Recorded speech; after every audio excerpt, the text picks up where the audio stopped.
Good evening. I'm Gordon Barras. I am visiting professor at LSE Ideas, where I deal with strategy, something that follows on from 30-odd years in the Foreign Office and the Cabinet Office, and 10 years or so advising PricewaterhouseCoopers on how to develop their business in China. It is really very nice to be here. And I would like to welcome you all this evening on behalf of the Management Department of LSE to hear Richard Rumald, the Professor of Management Studies at UCLA Anderson, which is their management school, who will be speaking about his book, Good Strategy, Bad Strategy, What is the Difference and Why It Matters. But before I go further with introductions, I was told that there is an important announcement that I have to make to you. Two, in fact. One is that we are recording this performance, and it should be online in the next day or so. But the more important announcement was one that gave me a little trouble, because I was told you should say this. And I was told that for those of you who tweet, this will make sense. But for those of you who don't tweet, you may wonder whether it has something to do with the distribution of illegal smoking substances. Because the message is code #LSE strategy, all one word. Has nothing to do with those substances. Please don't let there be any misunderstanding. But we are very privileged tonight to have Richard here to speak, because Richard is a preeminent figure in the world of strategy, not simply in terms of business strategy, but also in terms of military strategy as well, which is a rare combination. He started his career, perhaps slightly surprisingly, as an engineer working on the concept design for Voyager 1, which was launched, I think, in 1977, thereabouts. The mid-70s. Yes, in the mid-70s. Has been up in space now for some 34 or more years, and is now reaching the edge of our solar system. And Richard said that this was, in one respect, the first chance that he had to really think strategically about a problem. It was a design problem of this Voyager. But he then got himself catapulted from the Jet Propulsion Laboratory to the Harvard Business School. And in no time at all had completed his doctorate and had started his travels around the world helping other people to understand business strategy. He spent 3 or 4 years in Tehran and was there in 1973 when the hike in oil prices really did bring home to people the need to think more about the future. Later on, he had taught at INSEAD and many other distinguished business schools around the world. Those of you who've had a chance to see the cover of the book, you can't quite see it here, is Richard is described as the strategist's strategist. Now, that is certainly true. Strategy wonks really do have great respect for Richard and all the pioneering work that he's done. But that term, strategist, does sort of perhaps imply that other people wouldn't be able to understand quite as much about what he is saying. And that is not the case. His book is wonderfully accessible. As you go through it, you're not only getting the concepts that he's wishing to develop clearly set out before you, but you actually get a feeling that you're sitting with him in discussions with Steve Jobs and other luminaries of the business world, as well as, of course, some of the top strategy people in the Pentagon and elsewhere. I think you have heard enough from me. Richard, may I invite you to take the floor. Please welcome our guest.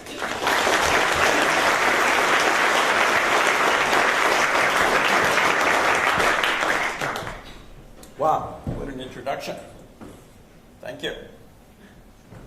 It's a pleasure to be here at the London School of Economics and in London. I had the privilege of living in London for about 6 months, way back when I was waiting to see if I would get my tenure. It was a stressful time, but I did enjoy the city a lot. I lived in France for 3 or 4 years and was over here a lot because when you live in the Fontainebleau forest, you come to London for the sunshine. This book, Good Strategy, Bad Strategy, came out of me because of a growing frustration in the gap between what one thinks of as strategy and what passes for strategy in so many companies, in so many politicians' mouths, in so many government agencies, in so many nonprofits, universities, school systems. They say they have a strategy, but they don't. They have something else, something I call bad strategy. And bad strategy is not the absence of strategy, it's an active force of mistaken belief in how to think strategically and how to create strategies.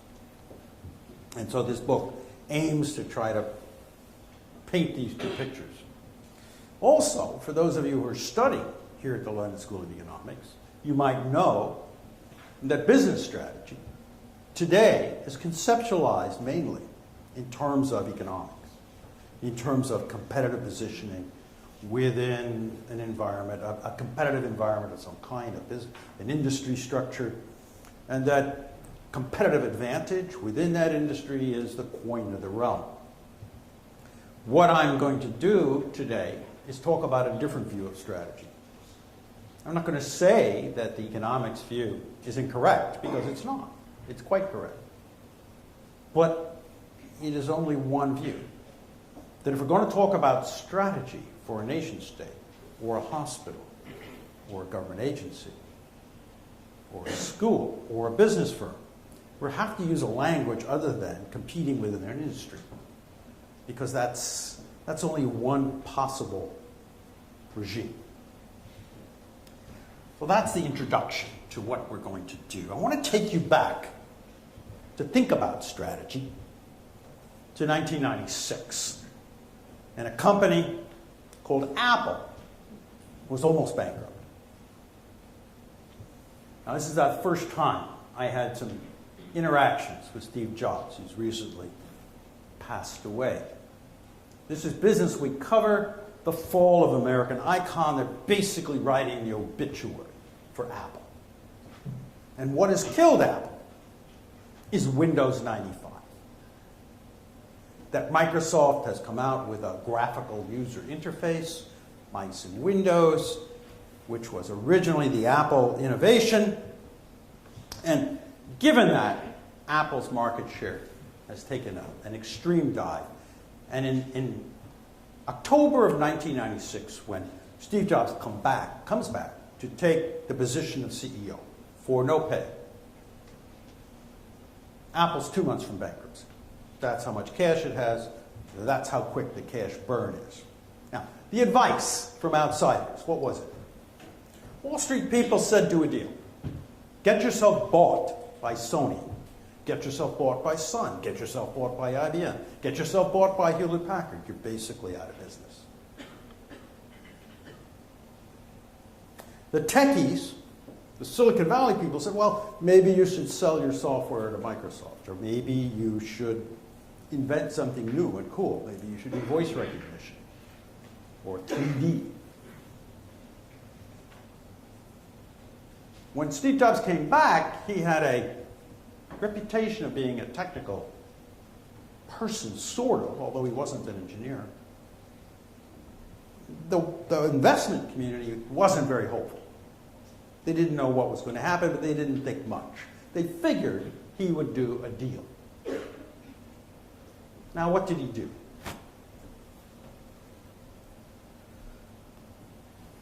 He didn't sell himself to IBM. These are recommendations from Wired magazine. He didn't do licensing his name to everyone. He didn't do these popular recommendations.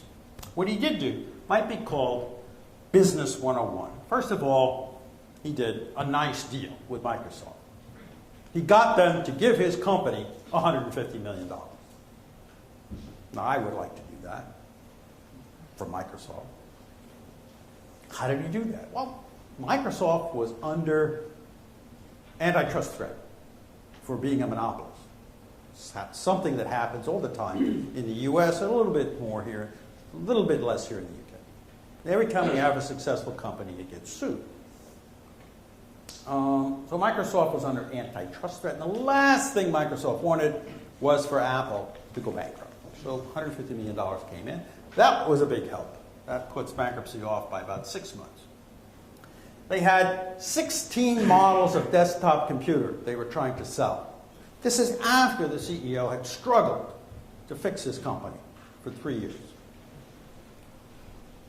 Steve Jobs cut the 15 models down to 1. He threw them out. He said to me, my wife's sister asked me which computer to buy. And I looked at the computers we were selling and I couldn't figure out which one to recommend. And he said, I'm the CEO. And if I can't figure it out, how can a customer figure it out? We only need one. So he dropped everything but one. He dropped all the printers and peripherals. No more printers, no more scanners, no more. He dropped all software development. All software. Canceled it. Fired the software engineers. Everybody was amazed. Steve Jobs, he's the technical guy. He cut the hardware engineers back to the bone. In his view, they were making bad hardware. Why did he want so many hardware engineers?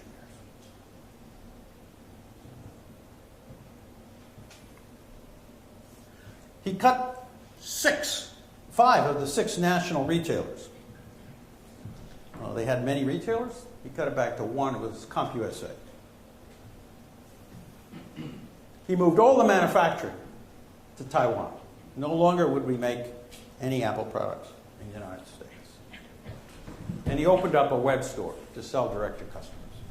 Now, what do these actions all add up to?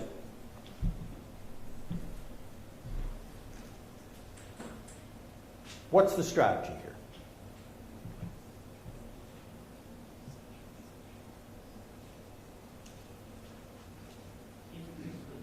Excuse me? Keep it simple. Keep it alive. At one level, you could say, hey, it's just cost cutting. It's business 101. Every single step he did here, and he did this very quickly in a matter of 4 months, he's aimed at survival. We're about to go bankrupt. We're not going to do R&D. We're not going to do product development. We're not going to have all these. We're going to cut it back to a core that can survive. You cut off the extremities. Now, people were surprised. Why were they surprised? Because they don't expect to see anybody actually perform this kind of focused action.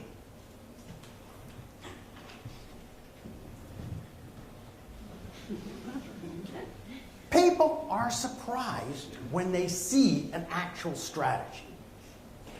They don't expect to see a strategy. We expect to see our leaders espouse fluffy goals and try to do everything. Oh, we're going to have everything. We're going to have better education and better health care and better social services and faster railways.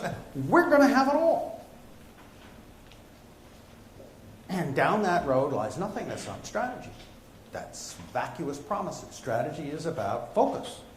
And everything that Jobs did here was focused on a single short-term objective, which was survival.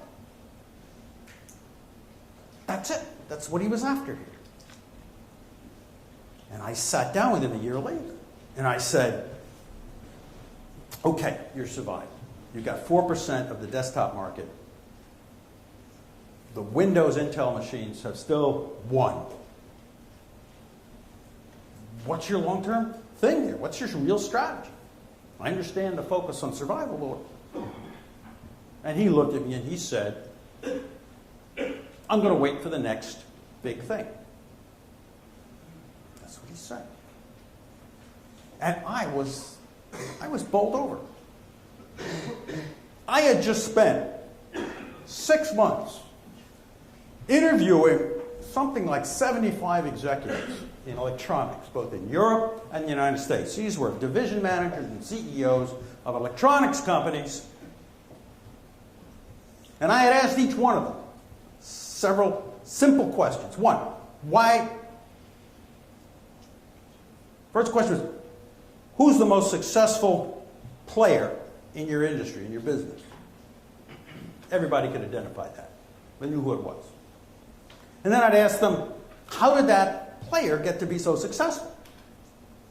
And of course, this was 1996, 97, 98, electronics, and they all had basically the same story. The story was something had changed, some new technology had appeared, some new window of opportunity had opened. And this company, the successful one, was the first one to jump through that in a clever or an adroit way. So then I'd say, okay, what is your strategy? What are you guys doing?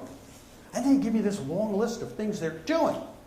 I'd say, oh, we are forming network relationships, and we are moving software to firmware, and we are doing 360-degree feedback, and we are transferring best practices.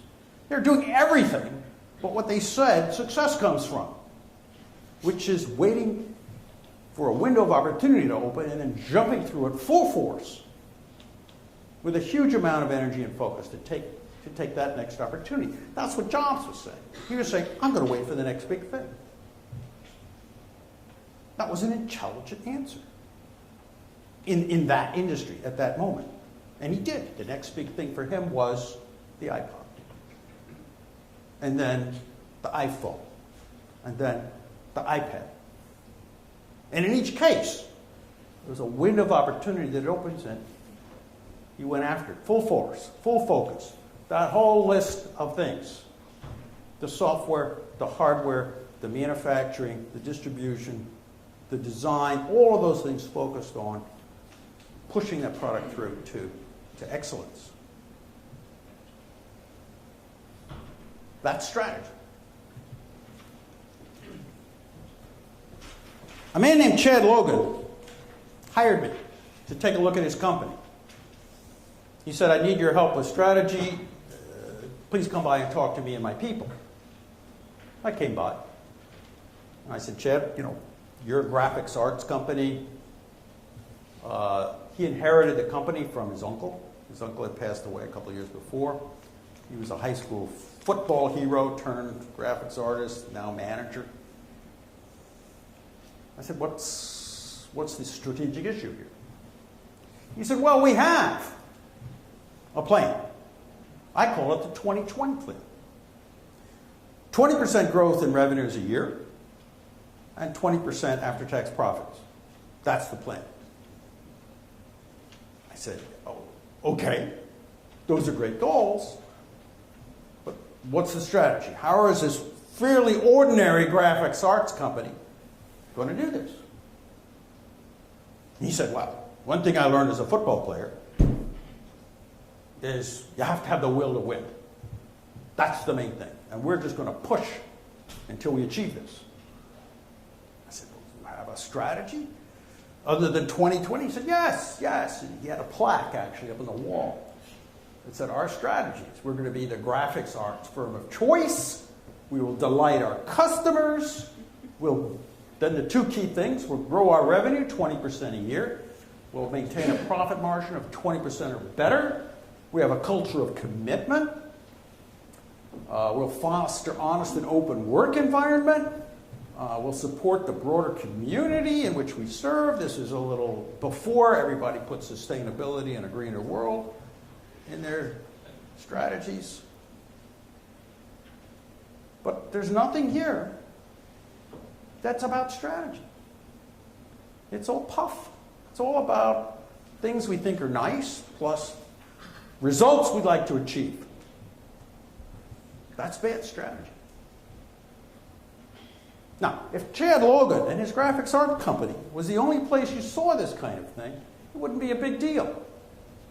But in company after company, in hundreds, thousands of corporations, that's what you get. This is a corporation, I was attending their big strategy meet they had. They had 200 or 300 senior managers from around the world. It's a big company. The picture, I had to clip from a U.S. election campaign. But there was a big release of balloons, which is why I clipped that picture. And the CEO, they had a movie of the company's products, specially produced. They had specially music that was played. The CEO gave a speech about the new strategy. And the strategy was, we're going for global leadership, we're going for growth, and we're going for shareholder return. And then there were breakout sessions where individual managers sort of had to get together and buy in to this vision. But where's the strategy? It's not there. So you think, okay, well, this is a motivational thing. They must have a planning system behind that to develop some methods. Yeah, they do. They have an annual strategic plan. It looks 3 years ahead. And every September, they start a new one. And every June, they finish the annual strategic plan. And the first year of each annual strategic plan becomes next year's budget. What it is, it's a forecast of the economy and a forecast of their revenues and a forecast of their profits. It's a bunch of financial results. It's not a strategy. A strategy is not what you hope your performance will be. A strategy is about how you're going to get there. It's bad strategy. I developed the phrase bad strategy at a national security conference in 2007, where we were looking at fairly classified and unclassified documents. There were only 9 of us in the room. There was a former head of CIA, a former head of the Department of Defense. I was the lightweight in the room. And their big complaint was there's no strategy. What we got is national goals. We got democracy. We've got to end terrorism. We want to not have people have weapons of mass destruction. But then you look down and you say, okay, how are we going to do that? It says, we will pursue a world in which there are no weapons of mass destruction in the hands of our enemies. Okay, yeah, and then how are you going to do that? Doesn't say. Now, it didn't used to be that way. You used to have sort of the difficult, here's what we're going to do. We're going to focus on this. Bad strategy. Now, before you pull out your antidepressants, there are plenty of good strategies out there. And here's Lou Gerstner, his turnaround of IBM. When he walked into IBM in 1993, it was a difficult moment. IBM's mainframe business had gone like that. The PC business had commoditized. It was a mess.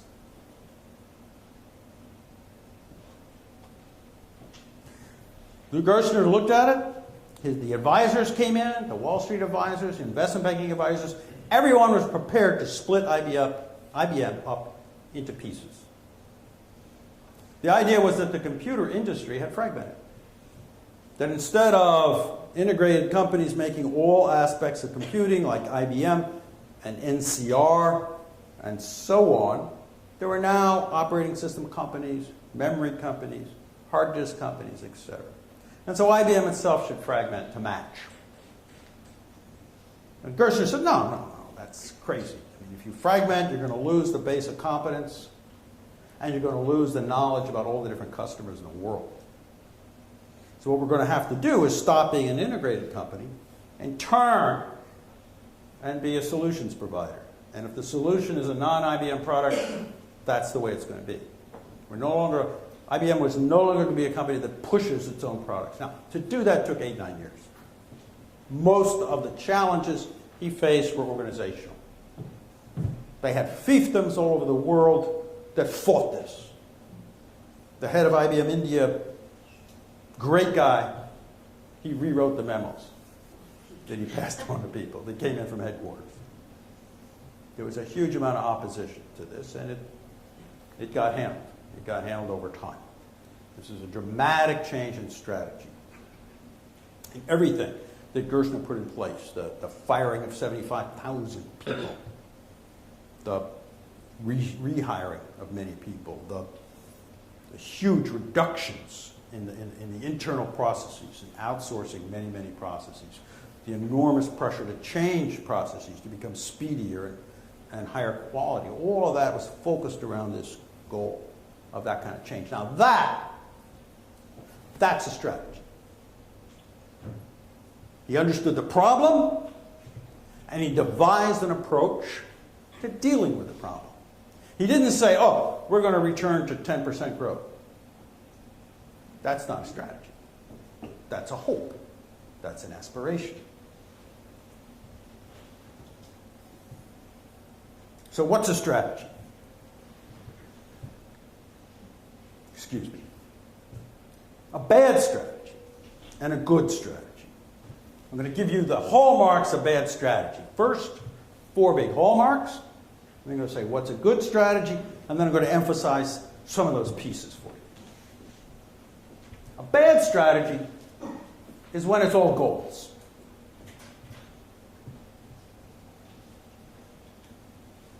This is an old graph, but it should be familiar to anybody who's looked at corporate strategic plans. It's a perfect hockey stick. It shows profits down and then plan to go up. This is International Harvester's strategic plan in 1979. Their attempt to grow profits over the next 5 years. Actually, in 1980 there, and 81 they went bankrupt. They went out of business. So the plan didn't work. Why didn't the plan work? CEOs will say, oh, we had a great plan, but we had problems implementing it. Suggesting somehow that if only people had worked harder, these numbers could have been met. What this plan left out was the elephant in the elevator.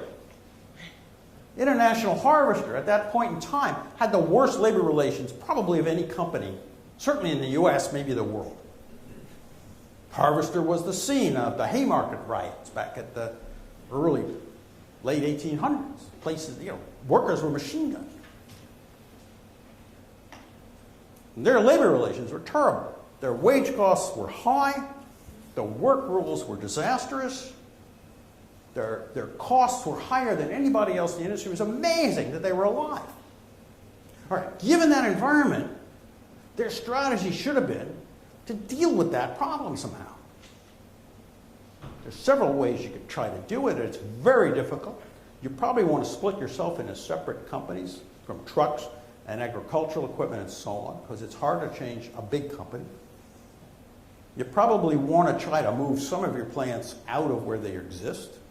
And you probably want to try to really dramatically change your labor relations problem. That's critical. That's your strategy. That's your bottleneck. Instead, they did this ridiculous financial forecast. They ignored their basic problem.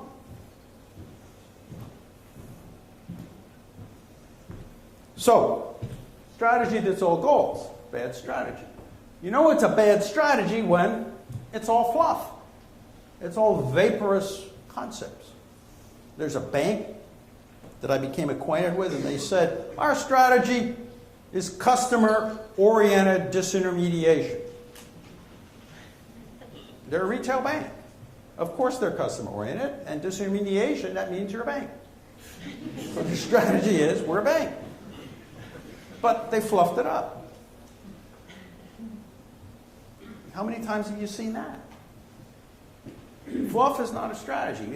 People confuse the idea of strategy with abstract words. It's not. Strategy is focus. You know what's a bad strategy? When there's no problem. If we go back to International Harvester, the problem there was they didn't address the problem. Lots of bad strategies. The key thing about them is it's all about the future. It's not about what our challenges. It's all about where we hope to get. But the problem that we're facing, every organization, every country, every government, every business, every nonprofit, every school has a challenge of some kind, some essential set of forces that they're struggling with. And unless you identify that and focus on it and think about it and analyze it, you can't develop a strategy. And after you develop a strategy, other people can't evaluate whether it's good or bad unless you stated what's the problem that it's trying to solve. You know, the Obama administration wants to have a jobs strategy in the United States. That's great. Well, why aren't there jobs? What happened to the economic growth? Unless you figure that out, you can't have a job strategy. The job strategy has to treat the disease. It has to deal with how come economic growth is flatlined. It isn't flatlined because there isn't enough stimulus. You can't stimulate an economy every month forever. We've been stimulating the U.S. economy every quarter for 11 years. No, that's not a stimulus anymore. When you give someone amphetamines every quarter for 11 years, they become comatose. Maybe that's why we're flatlining.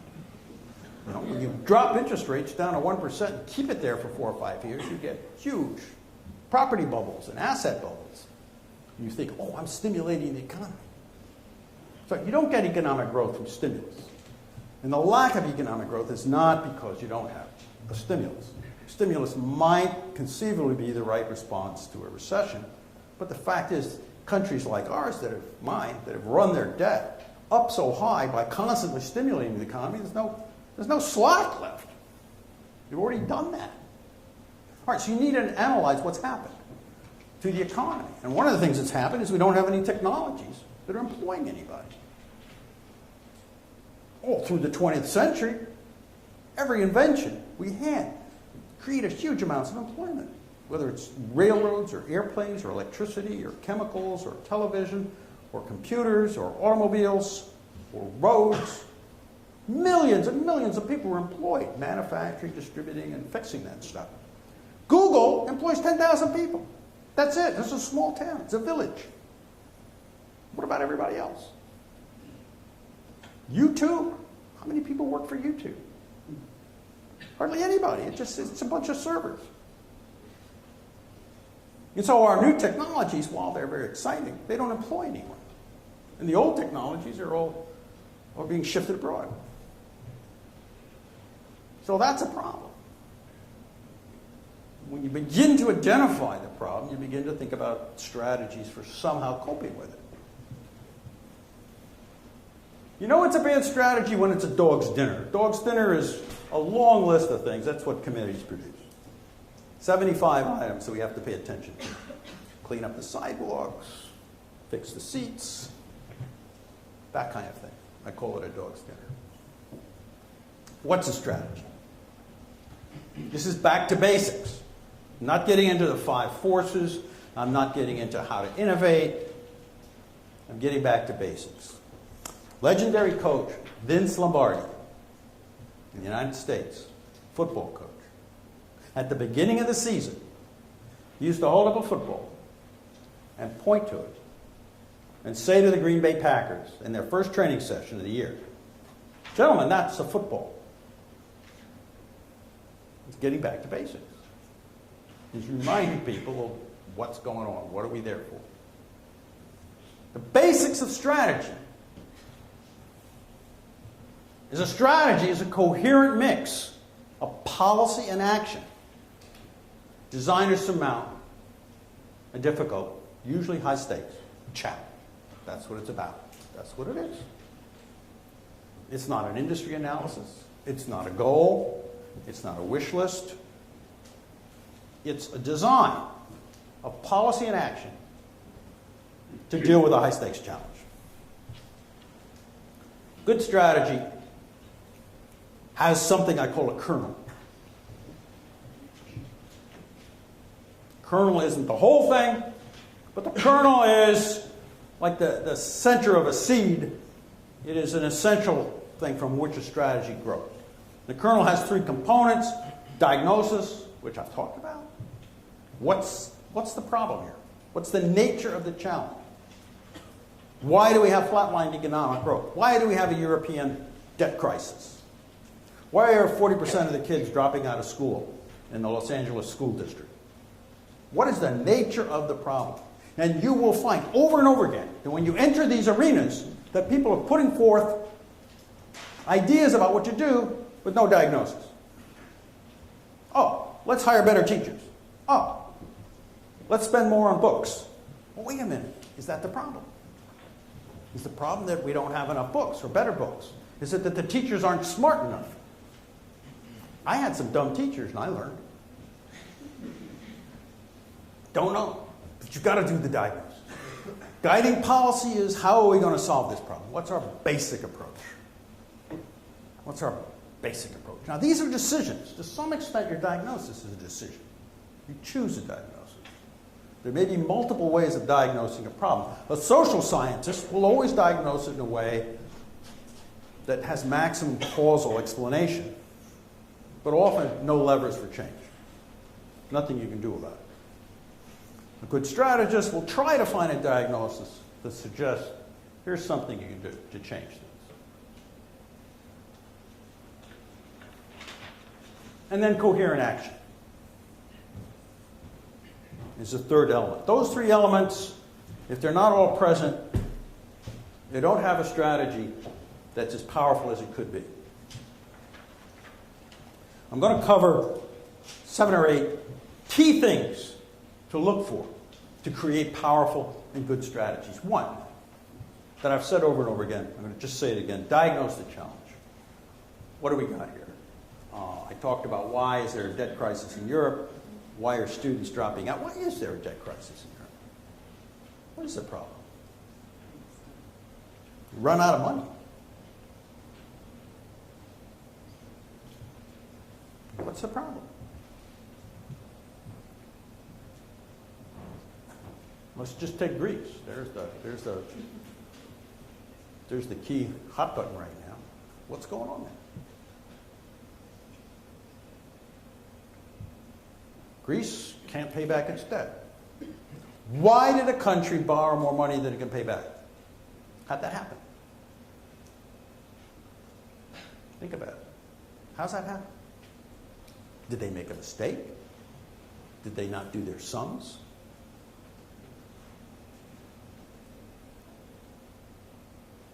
What's going on there? So you're going to say, well, they anticipated growth that didn't happen. Greece hasn't had any economic growth for 15 years. Neither is Italy. So anyway, they're borrowing in the anticipation that things will get better, or they're borrowing, if you want to be a little bit less sanguine about it, they're borrowing in order to buy votes. And then hoping something will happen in the future to take care of it. That's sort of why American administrations borrow money. They borrow money to buy votes and hope that somehow in the future someone will cover the debt. All right, so that's half of the question. The other half is, why is anyone lending the money? Why would you lend money to Greece? What are you, nuts? It's the bankers. There's bankers in France and Germany that are lending money to Greece. Why are they doing it? Yes, if you're an economist, because economists always believe people are rational, they figure they'll get bailed out. I'm not so sure about that. Bankers I saw lending money to Greece, what they saw is that they could get a little 0.5% extra yield. And that was it. It's like the mouse following a little trail of cheese into the trap. Ooh, this tastes good. This tastes good. Bang! Myopic.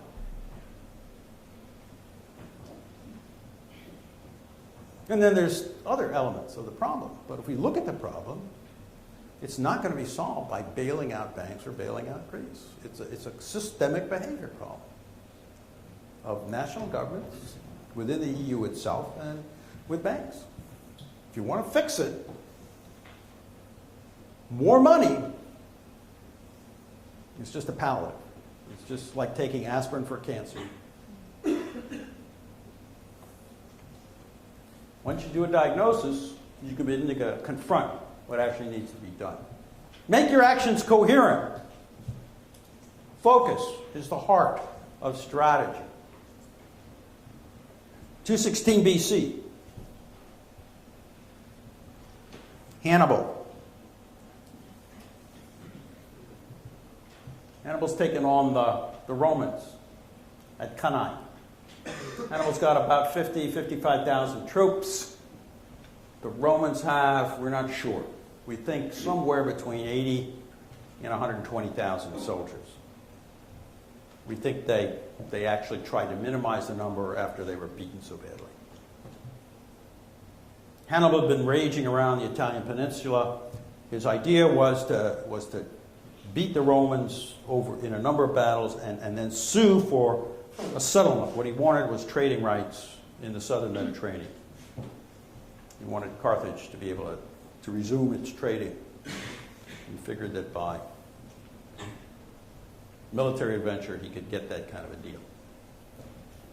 The Battle of Cannae shapes up. The Romans decide to face him down. They sent a record 6 legions under Paulus and Varro, 2 consuls.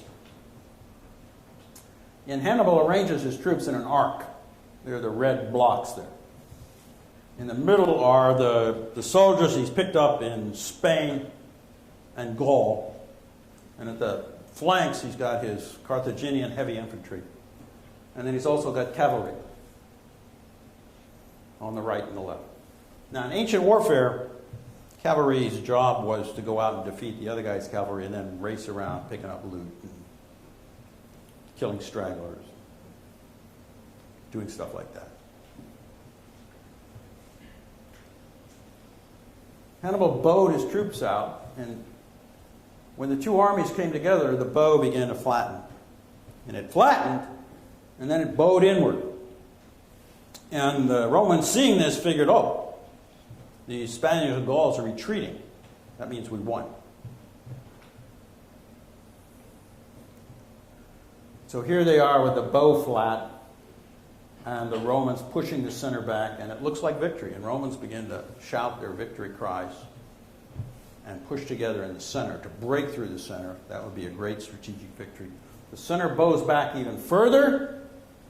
They don't seem to notice that here and here, the Carthaginian heavy infantry is not really involved. They're just hanging around. The bow pushes even further back and then stops. And these soldiers from Gaul and Spain, instead of sort of backing up, suddenly turn and hold. Some few reinforcements come in. The heavy infantry from the side comes in. The cavalry unexpectedly comes in from the rear and closes with the Roman soldiers. The Romans are now encircled. Because they're encircled, the Romans in the middle of the mass are ineffective. The only effective fighters are on the edge of the blob. And so suddenly the numbers have been reversed. Hannibal's got more effective fighters than the Romans. The Romans are mostly facing the wrong way. They're jammed together so hard that many of them can't lift their weapons. They stand there, we think, for 3 to 4 hours as they slowly all die. 55 to 60,000 Romans died that day in Cannae. More than any other battle in history, before or since. More than at the Somme, more than at Gallipoli, more than at Gettysburg. It was the biggest military disaster in history. And so it's been studied. What happened here? What was Hannibal? Now, you could say it was a bit of luck on Hannibal's part. But the trouble with that is he did this over and over again for 10 years. He's called the father of strategy because he taught, through these kind of destructive battles, the Romans to think strategically instead of just charging ahead and trying to fight. You look at this strategy, and it had almost nothing to do with business. So I'm going to have to go up many levels of abstraction. But if you look at what he did, it was a coordination in time and space that was unanticipatedly clever and adroit. It was a coordination of forces, a design where the Romans' own strength, their own courage, their own ability was turned against them.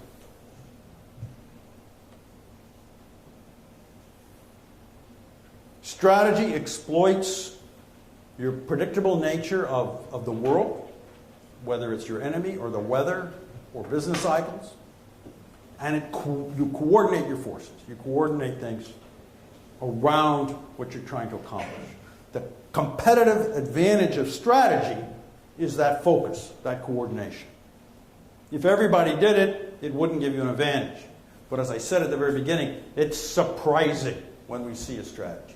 Here's Hannibal, statue in the Louvre, semi-modern. He's counting the rings of the 80 senators that were killed at Cannae. Now, the Romans gradually recover from this. It takes them a long time. They outlaw the word peace. Every male is brought into military service, and it takes them 10 years to finally chase down Hannibal. Never really defeat him in battle. What they finally do is go back to Carthage and burn it.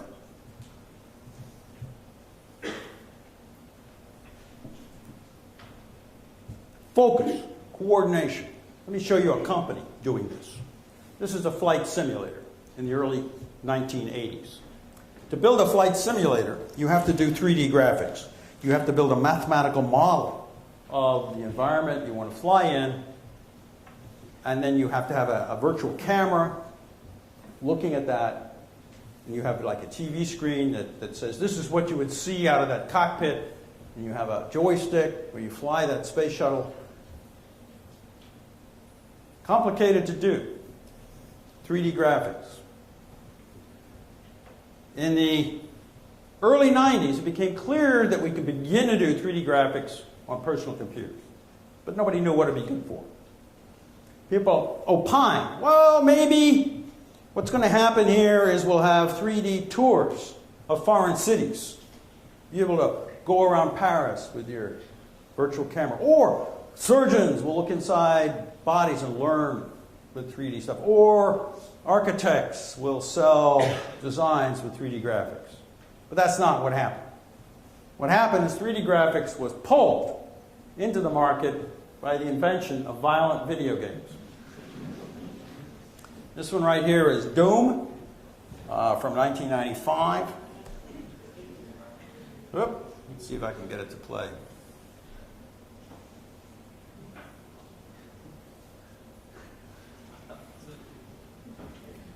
All right, so this is a video game where you run around with a shotgun and shoot monsters.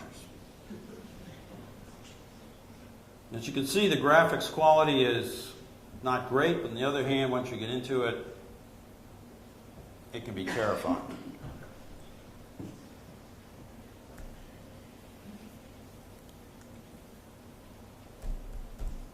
Why is this thing not going to go? Okay. So in 1996, a company named 3DFX brought out the first card that you could plug into a PC and make this stuff work fast. Now, if you were a teenage boy killing your friends on the internet by playing Doom, where you were one of these guys running around and your friends were other guys running around and you're shooting at each other, if your video card isn't fast and isn't capable, you get killed constantly. So in order to avoid that, you want to buy a video accelerator. And 3DFX came out with the first effective one. SGI is a company that had invented all these concepts. Jim Clark, the CEO, left to form Netscape. The new CEO from Hewlett-Packard said, our goal is 50% a year growth. He ignored this burgeoning market. He was after workstations. NVIDIA, the company I want to focus on, brought out a card that was aimed at this. It failed. It was the wrong technology. They went back to the drawing board. They put together a strategy committee. They thought about the nature of the problem, and they came up with a way of dealing with it, and dealing with the fact that Intel was about to enter the business. They tried to understand the situation. Their diagnosis, their understanding was that these gamers, they'll pay for almost any power we can deliver. They really want high-quality graphics. That the industry works on an 18-month cycle. That's basically Moore's Law turned into an industrial machine. And every 18 months, Intel and everybody else comes out with a new architecture based on smaller sized pieces of chips. That Intel CPUs are on one chip. So as they get more and more, as their designs get more compact and smaller, they tend to put more chips on a wafer and try to reduce the cost. The people at NVIDIA reasoned that the 3D graphics is spread over many chips, over software, and what we can do is gradually push this stuff onto one chip. More integration. And by doing that, we can move this performance much faster than Moore's Law. 2 to 3 times faster than Moore's Law. And they believe they can introduce a new version, a new chip, every 6 months. Very tough, because the industry works on an 18-month cycle. To introduce a new chip every 6 months, however, if we look at the technology frontier, the blue curve, and we say, okay, here's Intel, the red line, going along every 18 months with a new chip, we can see that Intel is going to be at the frontier here. Then 18 months later, their new chip will be at the frontier. And then 18 months later, their new chip will be at this frontier. If you go every 6 months, you'll be at the frontier more frequently. And on average, you'll have higher performance in the market. You'll also have more buzz, if the market can absorb it. So what they did, and here's the key thing, the focus, like Hannibal, the different moves in time and space to make this work. They put together 3 overlapping teams. Each was going to work on an 18-month cycle, but each was 6 months offset from the other. So every 6 months there'd be a new design coming out. Wow, every 6 months a new design. The trouble with that is any kind of delay screws it all up. It's a mess. The biggest and worst delays you get are when you put a design out to a semiconductor fabricator and it comes back, they send you 5 or 10 chips, their first run, and you put them in you plug them in, and they don't work. Oh my God, now what? You got to figure out why they don't work and send them back. Usually it's some kind of design flaw in the electrical characteristics. NVIDIA, with their second round of venture capital, built the world's largest simulation facility to simulate the electrical characteristics of these things so there wouldn't be any rework. To build the software, typically the way the industry works is you got the chip and then you program the software on a chip. NVIDIA said we can't wait. We've got to build complex emulation facilities that emulate what this chip is going to be like, and so we could start the software development. The way the industry worked was people developed these chips and then they sold them to board makers. Companies like ATI, or companies like Champion, or companies with other names. And they would put the chip in their board and they would develop the software. And NVIDIA said, no, we can't do that. That's too slow. We're going to have to develop our own software. And we're going to have to go around the board makers. We're going to find no-name board makers in Asia who are willing to put our chips on the board and our software on the board. We don't want to get in the board business. It's profitless.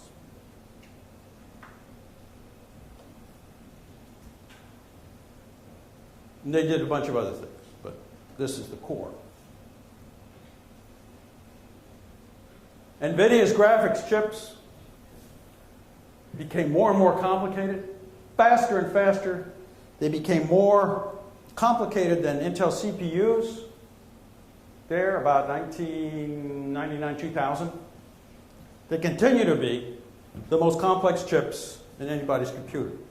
The world's fastest computer was put together a year and a half ago by a group of engineers in Beijing, and what they used was NVIDIA graphics chips to build it. These are amazing machines.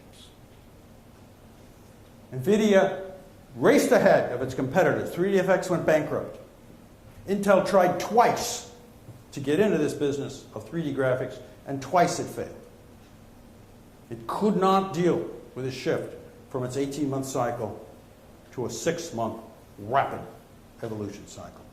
It's a big company, a technical company, very competent company, and this is a small market compared to its major market, and it just couldn't make the shift. So we see that the key things here in a successful strategy: the focus around accomplishing something and the anticipation that a competitor has certain limitations, has certain behavioral or structural limitations. This is a modern video game, Modern Warfare 3. I'm not in favor of violence, but look at the graphics.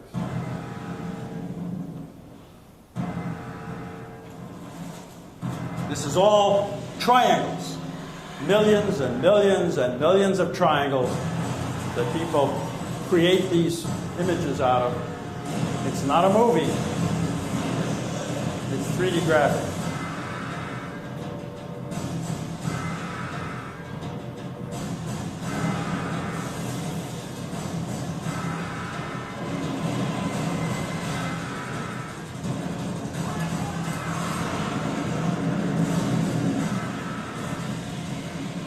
For some reason,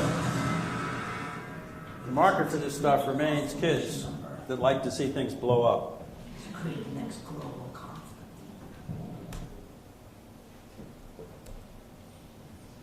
Number 3, insight. Strategy is about insight. There's no way around it. It's not about looking at a matrix or a graph or a curve and picking your strategy. It's not about the 8 boxes and your strategy is the one on the left. It's just not that way, any more than a great film director. It's about pick one of the 4 plots. Anybody tries to sell you that, it's a fake. It's an insight. Number 4, you've got to create proximate objectives. Strategy is not about the far future. It has to do with the future. It has to do with us getting to the future and not being stuck. But the way we get to the future is doing something now. Doing something now to push through the challenges and problems we have. A proximate objective is one that's feasible. It's one that we can actually achieve in the near term. I like near term 1 year, 18 months, 2 years max. It doesn't have to be near term, but it has to be pretty feasible. What do I mean by pretty feasible? A reasonable expectation that it can happen. What do I mean by reasonable? Well, you know what I mean. It means not blue sky. The United States has a goal of stopping the drug trade. Well, that's blue sky. Ain't going to happen, ever.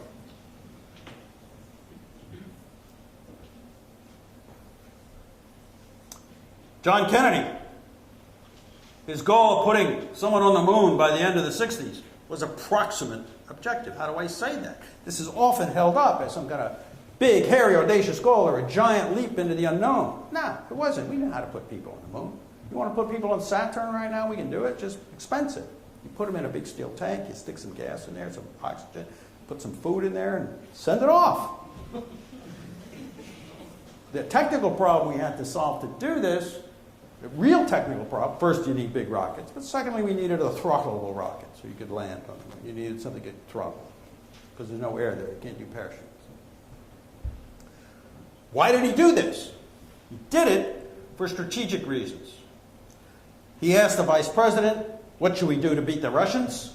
The Vice president had no idea, so he wrote to our captive Nazi rocket scientist, Wernher von Braun, and said, what can we do to beat the Russians? And von Braun wrote back this letter, April 29, 1961.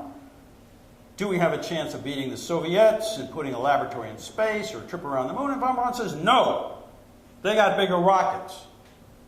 Their rockets are this big, our rockets are this big. They're going to beat us in a lot of things.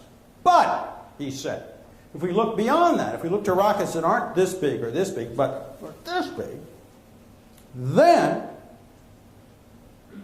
because we have more industrial base than they do, we can probably build that rocket faster.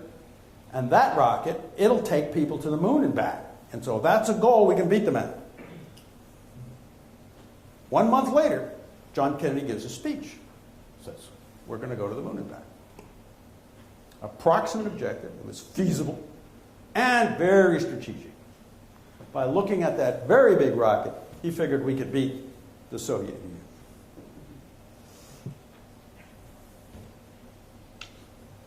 That's the kind of rocket it took to go to the moon, the one on the right. And back, these are the rockets we had when he made the speech. That's the USA rocket, the little tiny one there, and these were the Soviet Union's rockets. So that was the idea. The idea was, well, we just have to make a bigger rocket. That's not rocket science. That's just big rockets. Ride the wave. Great companies come out of technical change. They come out of changes in the world that you take advantage of and ride. People could see for a long time that computing and telecommunications were somehow going to converge. This is NEC's vision of that, put together in the late 70s. And the vision is sort of that there's going to be this big battle between telecommunication companies and computer companies. Well, it didn't work out that way. What happened was microprocessors upset the whole thing. And companies like Cisco, Systems, and Microsoft were able to ride that wave of change adroitly. If you look at Apple, the wave of change Steve Jobs was riding was a shift from desktop to mobile platform. Links matter. Chain links are situations where to have excellence, you have to have a bunch of things all work. Any one of them doesn't work, the excellence isn't there. Just like a chain is only as strong as the weakest link, in a chain link technology or chain link system, each piece has to work right. It's not a production function, it's additive. It's not like if you don't have enough capital, you can stick in more labor. All the factors of production have to be of high quality or equal quality for the thing to work.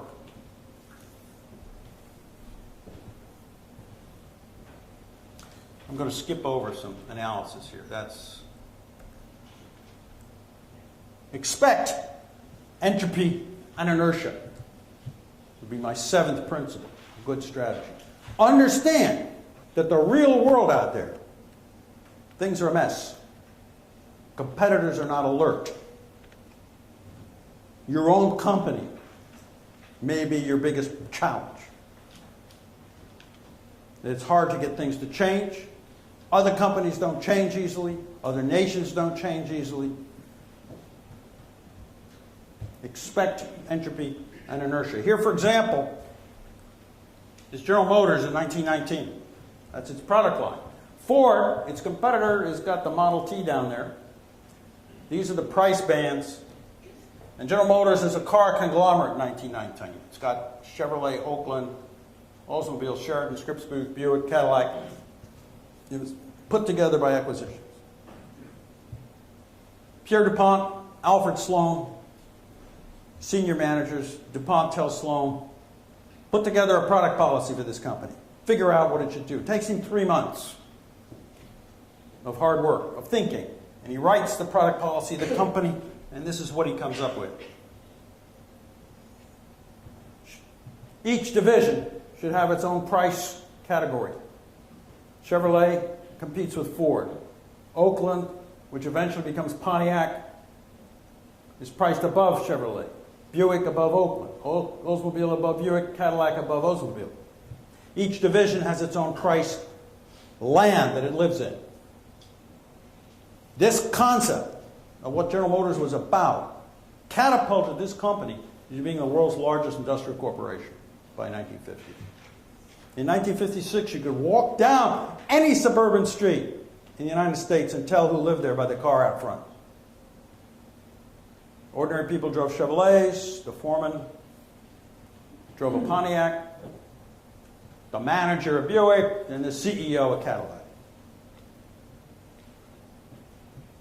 What happened over the years? Here's the situation in 2008 as General Motors was bankrupt. Look at its product line. Is there any clear pattern there of which product or which brand is which? Toyota, above, looks more like General Motors in 1921. In 2008, General Motors has 15 products at the $22,000 point. How does that happen? How does that happen? How can you have corporate strategy year in and year out and let your products become so undifferentiated? As in when Steve Jobs walked into Apple and said, it's 15 computers here, I don't know which one to tell someone to buy. It just happens. And I call it entropy. This happens because the original plan gets mushed over time. It gets disorganized. You can imagine that if you're in the Buick division, you're sitting there and saying, geez, our job is to have this high-priced car, but you know, if we had a car that was lower priced, we could sell more units and get a bigger bonus. So let's push headquarters to allow us to have a lower priced car. Now, headquarters' job is the same job that parents have when the 13-year-olds come in and say, we want to have beer at the party. Headquarters' job is to say, no, that's not the way it's done around here. Your job is to stay up there. But over time, it's hard to say no. And Buick starts putting out cheaper cars, and Chevrolet starts putting out expensive cars, and so on, until everything is mushed together. Now, it's not only just mushed together, but the company's competing with itself. All these different models are price competing with each other. And each of them requires their own advertising budget, advertising the same price point and the same characteristics. So they're like a whole industry that's become price competitive through their own internal craziness.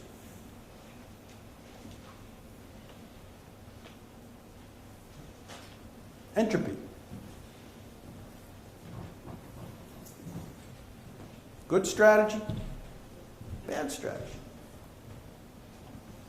It's hard to do, but it's not that hard to describe. Bad strategy is fluff. It's here's where we're going to go without how we're going to get there.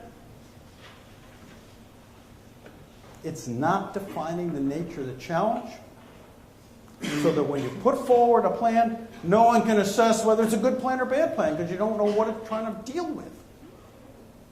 You don't know what the difficulty is. Good strategy has a lot of characteristics. A few that I put forward. Primary one, focus, energy. Don't disperse it in all different directions.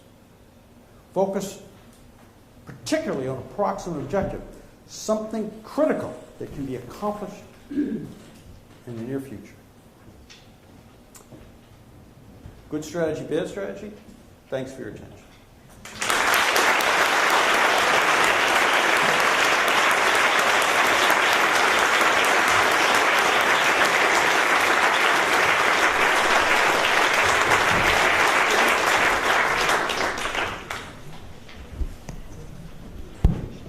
Richard, thank you so much for that fascinating presentation.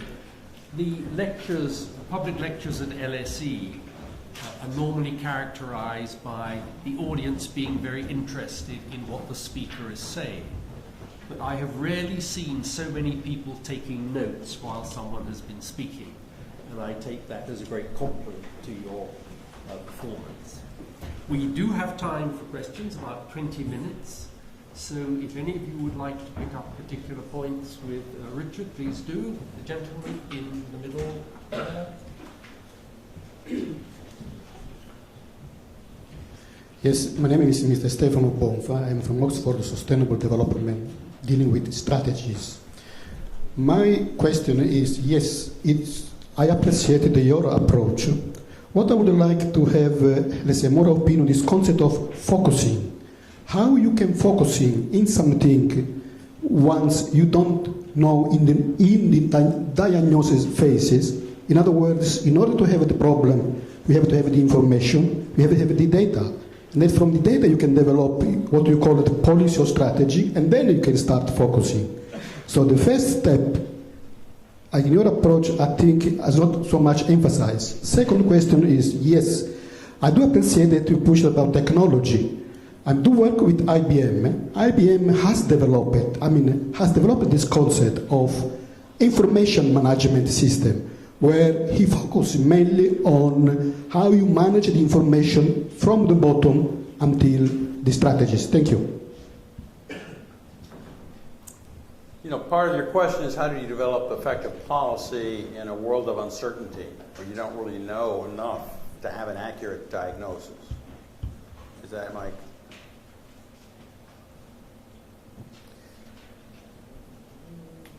A good strategist is a bit like a scientist. You're working with empirical data. You're forming a strategy. It's fundamentally a hypothesis about what's going to work. We'd like to have a hypothesis that we're sure is going to work. But we rarely are vouchsafed that kind of certainty. What we try to do in the best of cases is develop some tests, some experimental data from the world that tells us more about what's the nature of the problem. Companies that you can have multiple countries or multiple outlets or multiple stores or multiple initiatives and see which one is working better, they can move more quickly. In government and in policy areas, collecting information sufficient to analyze the nature of the problem is costly. The worst strategic situations are where there's a huge amount of uncertainty and we only get one try. Because then we have to have an accurate diagnosis, we have to formulate a plan, we have to carry it out, and it either works or it doesn't. There's no in-between incremental improvement. So we try as strategists to create situations where we're able to make these improvements over time rather than the one big leap. I hope that helps. Other questions? Yes, the lady in there. There's a microphone coming to you. Hi, I'm Nimisha. I'm a student at the NSC. And what I wanted to ask you is that if you had to recommend the United States of America, give some recommendations what they should do to get out of the current economic mess they are in, what would they be? The government has to become more efficient. It is incredibly inefficient in what it does, which has created a group of voters, a large group of voters, that do not trust it to do anything. They see it spend $1 million a year to put one soldier in Afghanistan. What is that? They see it throw money at banks, build trillions. They see it when there's a horrible flood, a catastrophe in New Orleans. The federal government can't get its trucks there. The truck drivers didn't have permits to cross state lines. I mean, this is incompetence and inefficiency at a large level. The government has to become more efficient so that we can trust it to do things. The government should provide health care to everybody. But does anybody trust it to do that in a way that isn't politically skewed or horribly inefficient? So there's an efficiency issue. Secondly, I have to say, basic thing is the dollar's too high. The dollar is just way too high. That we have priced American labor out of the world market with a high dollar. Now, why is it so high? We got interest rates at 0. Why is the dollar so high? My economist friends can't explain it, but that's the thing that has to be tackled. The dollar is way too high. it keeps us from competing effectively with the rest of the world in exports.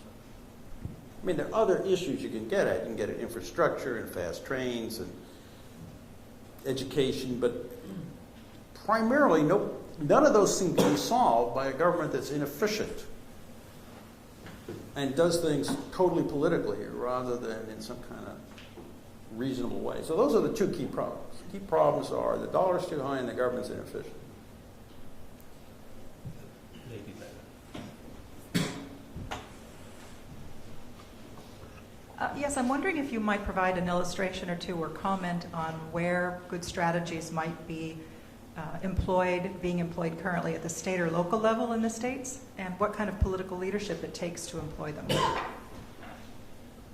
Well, it takes imaginative political leaders. It takes political strength.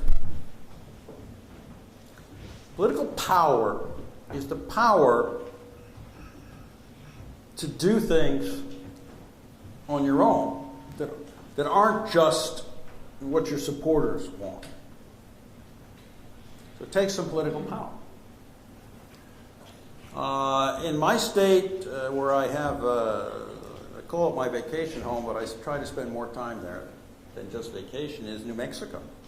That's one of the poorest states in the United States. It's basically very rural. It's very beautiful. One reason I like it is a giant state with only 3 million people, so it's empty. I find that charming. A lot of empty space. The governor the last governor, put in a very interesting set of policies about moving film production to New Mexico. And what's interesting about it is they didn't just put in a tax break. They put in a tax break for film production. But they also put in college courses on film technology, college courses on film editing, college courses on... And they put together, studios where you could do this kind of work. So in the sense of focus, there were 4, 5, 6 different actions and policies, all of which happened in a fairly short period of time, focused around making New Mexico a location, not only a choice for filming, not just going there because of the interesting settings, but as a place where the skills were going to be developed and the skills would reside.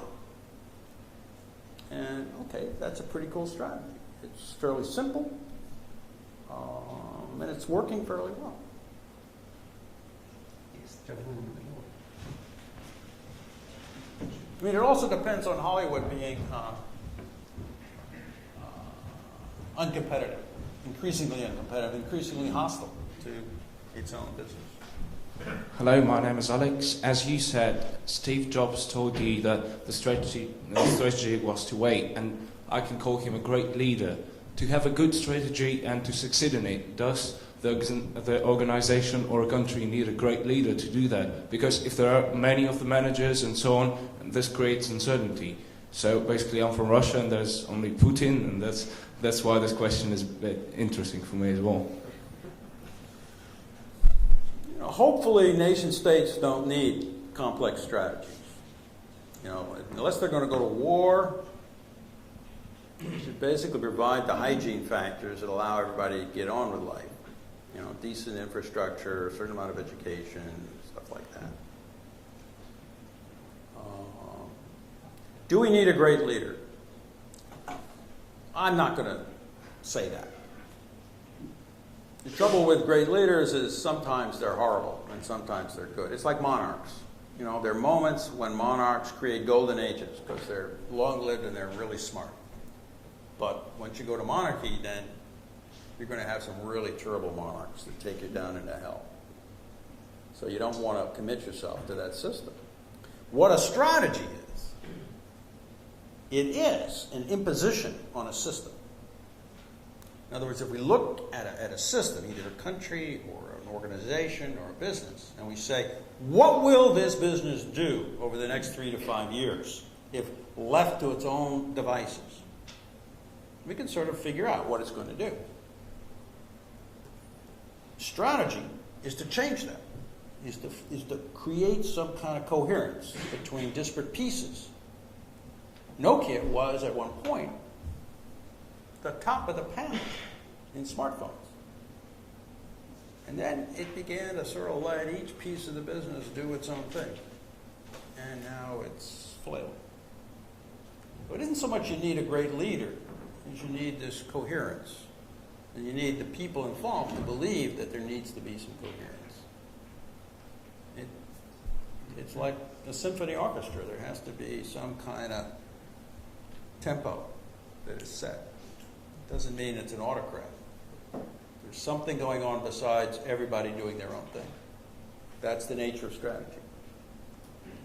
Richard, you were saying the other evening when we were talking about this, that the power of someone to take an idea with a clarity of thought and begin to sort of impose it upon an organization, that was the value of their contribution, was to have the idea and the strength within that system to get people to pay attention to It's human nature. When we form organizations or nation states or anything, for the separate pieces, the geographies to go off and pursue their own interests.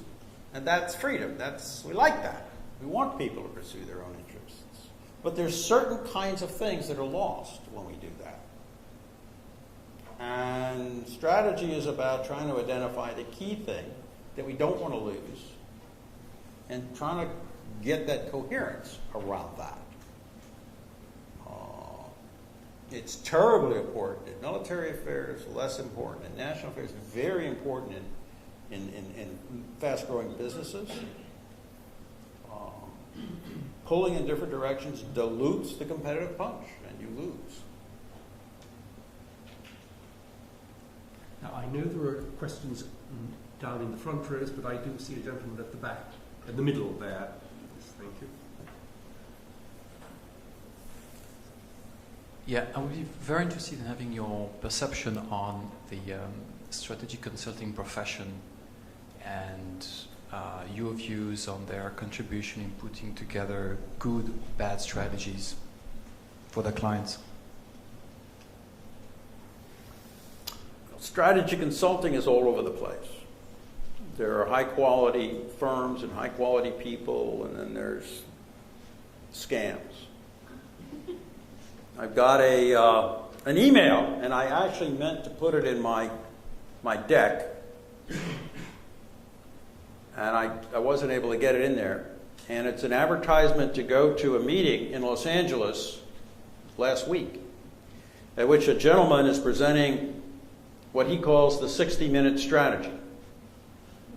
And the 60-minute strategy is 3 steps.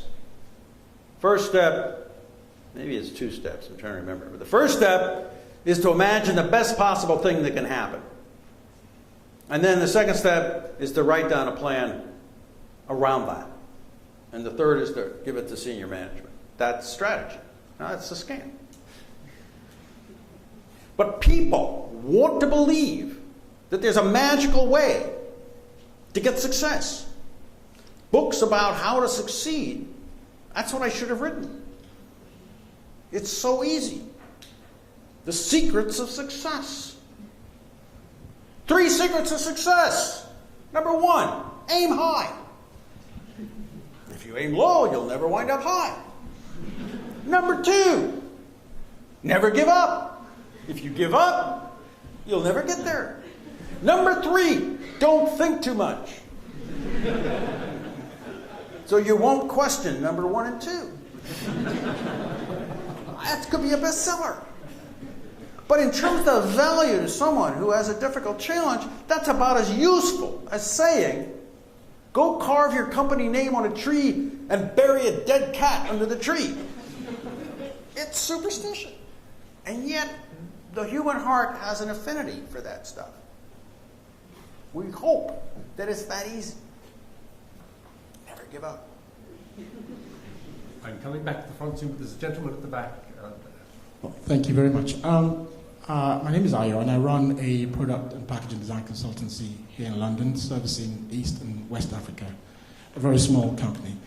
I'm very curious to know what your opinion is about developing strategies within SMEs, servicing markets that are very asymmetrical.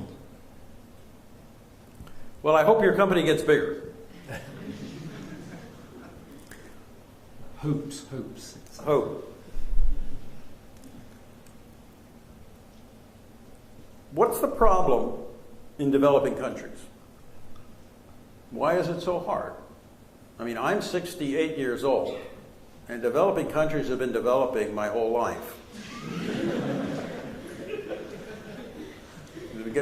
We begin to need a different word.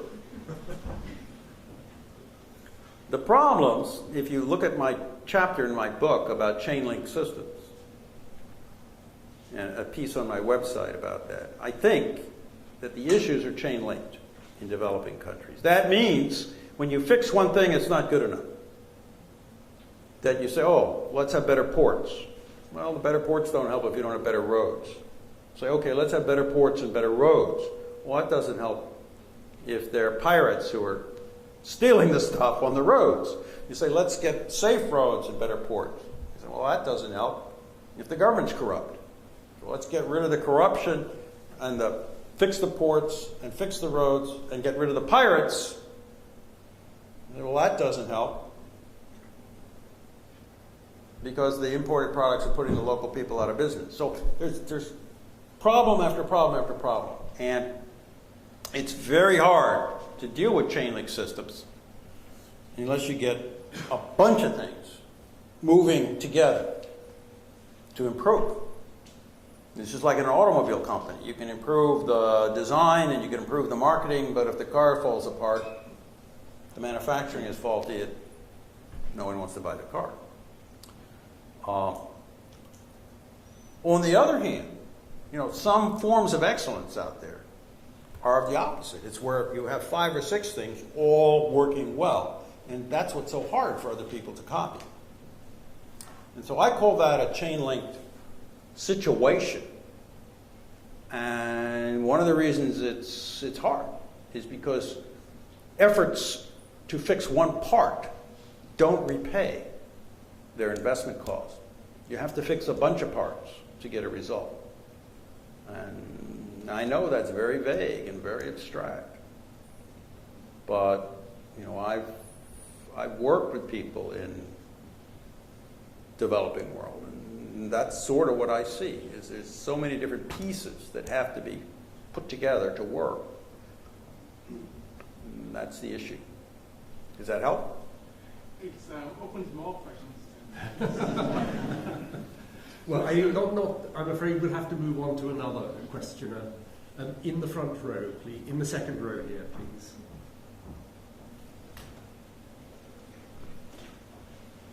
And then we'll have time just for one last question. Hello, I'm Xu Wei. I'm a student in LSE IDEA.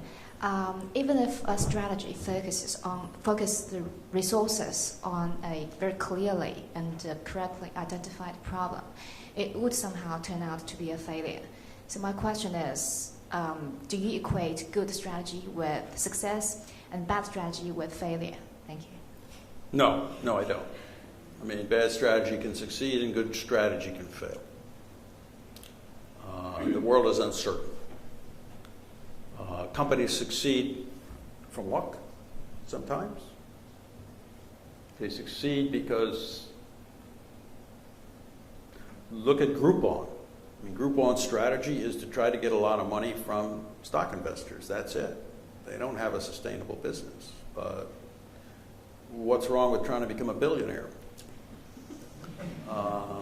So maybe that's the strategy, but it's flaky from a business policy viewpoint or a business strategy viewpoint.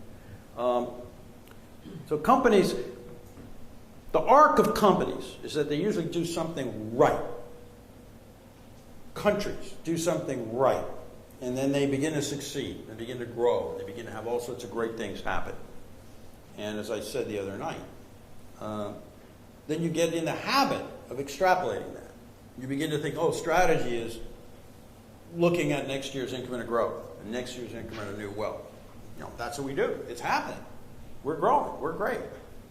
And you lose the habits of critical evaluation because you don't need to. Because the rain is falling and the sun is shining and the harvests are coming in. And then 15 years down the road or 10 years down the road, suddenly there's a blight and a drought. And so what's happening? Let's project future growth. Oh, yeah, okay. You project future growth. Next year, there's another blight, another drought. Things aren't working. You've forgotten about how to deal with adversity. You've forgotten that you should be putting grain aside for the bad years. Remember the Bible, 7 fat years, 7 lean years? This is not like new wisdom. But we forget to do it because things are good. And we don't put aside resources for when things are not good. It's the nature of the human condition. So, one of the things about the human condition is that there is this cycle in the affairs of people, where good times lead eventually to sloth and decadence, which leads to bad times, which leads maybe to a strengthening and the return of good times. And maybe it just leads to Easter Island. The last question there. Hi, my name's Luke. Just one quick question. You touched on it slightly in your speech earlier. As a strategist, what do you feel is a strategy, or maybe have they even thought about strategy, in central banks, governing bodies and countries throwing money at the economic problem at the moment, i.e. QE1, QE2, probably QE3, 4, 5, and so on? I think it's a fantasy. They started out throwing money at banks because they formed an erroneous belief that the problem was banks weren't lending money. It is now clear, and it was clear then, that it wasn't that banks weren't lending money, it's people didn't want to borrow. So throwing money into banks to increase liquidity didn't do anything. Then they put interest rates down to zero, which really hurts guys like me that saved money all their life and now I can't earn anything. They sort of wanted that to happen. What they wanted people to do is get their money out of safe things and put them into risky things and drive up prices. Because their theory was if they drove up asset prices, people would feel richer and go out and spend. Well, that hasn't worked either, and it really doesn't make much sense. I think central banks should stop trying to fine-tune economies. I think they shouldn't bail out banks. I think if a bank makes a lot of bad loans, the bank should be nationalized. The manager should be fired. It should be recapitalized and spun off. The Swedes did this, and they did it with great skill and speed. I was a consultant to some national people at the time, and I suggested that they use Guantanamo Bay to take the banks through rapid bankruptcies, but I was laughed out of the room. But the issue is not Guantanamo Bay. The issue is the legal system does not allow you to do anything quickly. To take a bank through bankruptcy and reconstitute it in the U.S. without using enormous executive power, basically war powers, would require 10 to 15 years. And while the lawyers fought and fought and fought. And so the fundamental problem is not the Federal Reserve System or the central banks, it's the legal structure. It's certainly in the U.S., and I can't say about the U.K., that prevents you from doing very much about these organizations. But certainly, they shouldn't be bailed out. And if they're too big to fail, I don't think splitting them into small pieces is the answer to too big to fail. Because basically, much of the risk they have is counterparty risk. And so the more counterparties there are, there's more risk there is. But I think limiting the crazy incentives that people work on, which allows them to become wealthy beyond the dreams of miners by taking hidden risks, it's an unwise way of running financial institutions. Banks and insurance companies have the same problem, which you can always make current results look better by taking a hidden risk that's under the table. And people do it, and they walk home with $30 million bonuses. Well, ladies and gentlemen, you've had the trailer. The film, so to speak, is available outside. I do commend it to you, and would like us all to thank Richard very much for giving us such a stimulating evening.